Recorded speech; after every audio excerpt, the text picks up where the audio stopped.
As we work with children, we can help them develop the life skills they'll need for the rest of their lives. That's our goal in parenting as we deal with specific challenges. Maybe that challenge is sibling conflict, but we know that this child needs to develop some skills for dealing with conflict that are not just going to help them now, but will help them for the rest of their lives. So we teach them how to address conflict by breaking conflict into two parts. There's the emotional component and there's the problem-solving component. We teach children how to solve problems, and we teach them how to deal with their emotions, because emotions and differences or problems form what is conflict. So we help them understand those things, and we teach them how to solve problems. I think sometimes parents engage in what we call reactive parenting. They just are working on the moment, on the thing that they see, or to stop this problem.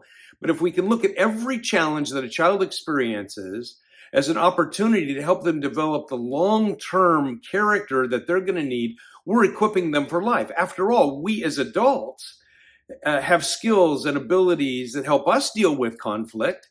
If we can teach those things to children on their own developmental stage when they're 3 or 4 years old, or 13 and 14 years old, then we're building into them the things they're going to need for the rest of their lives. Another challenge we all experience, whether adults or children, is dealing with annoying people.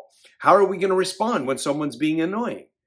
And children experience that and they get angry, but they can learn how to respond to someone who's annoying in their lives in a way that develops either tolerance or patience, or the ability to confront or set limits or boundaries on someone. Things we do as adults, but can we help children do those things?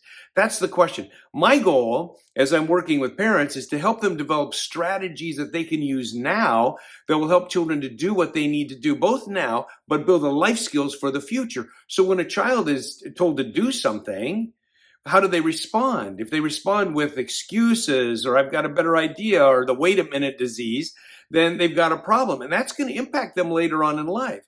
Children can learn how to do what they need to do right away instead of resorting to procrastination. Let's start them now and help them learn how to do that now as they're growing to be older. I'm sure that's why God wrote these words in the scriptures. Proverbs 22:6 says, "Start children off on the way they should go, and even when they are old, they will not turn from it." The idea here is if we can work with children when they're young to help them deal with so many things, it will help them when they're older. Take correction, for example.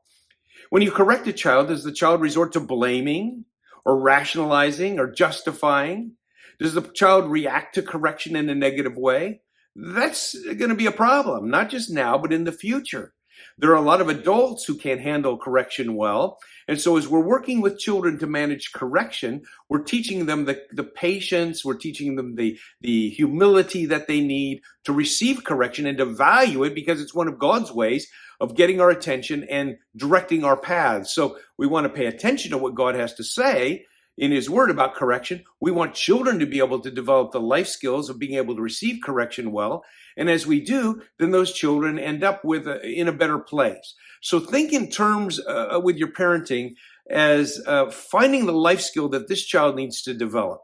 If a child has a tendency to complain and be negative all the time, maybe they need to work on gratefulness. One of the greatest skills that God has in his word for mental health for us is gratitude.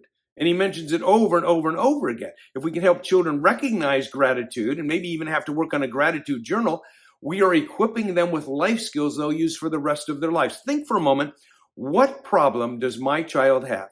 And I take that problem and I say, okay, what life skill would this child benefit from? If they would have that life skill, then this problem would dissipate, or this problem would reduce.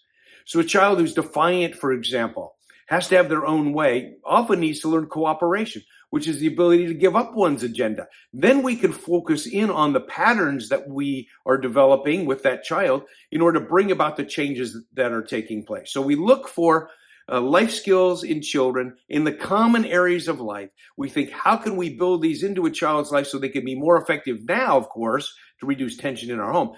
But more importantly, how can we equip them for the rest of their lives?